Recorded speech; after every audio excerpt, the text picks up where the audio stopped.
कराची के इलाके जमशेद रोड पर डकैती के दौरान फायरिंग का तबादला। गोलियां लगने से एक डाकू मारा गया, एक शहरी भी जान बहक। डाकुओं की फायरिंग से एक हफ्ते में मरने वाले शहरियों की तादाद 9 हो गई। लाहौर में मां ने ही तहरीर कत्ल के मुलजिम को पकड़वा दिया। मुलजिम जीशान के साथियों की गिरफ्तारी के लिए भी पुलिस के छापे जारी।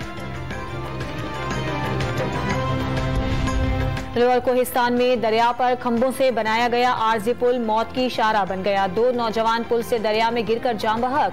मकामी अफराद ने लाशें निकाल ली।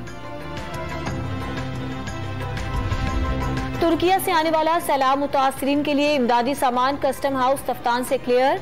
2 ट्रेलर्स पर मुश्तमिल सामान कोयटा के लिए रवाना कर दिया गया। और पाक फजाइया की जानिब से मजीद 1521 सैलाब मुतासरीन रेस्क्यू, 2700 टेंट्स भी तकसीम कर दिए गए। अशिया खुरोनोश अद्वियात की फराहमी का सिलसिला भी जारी।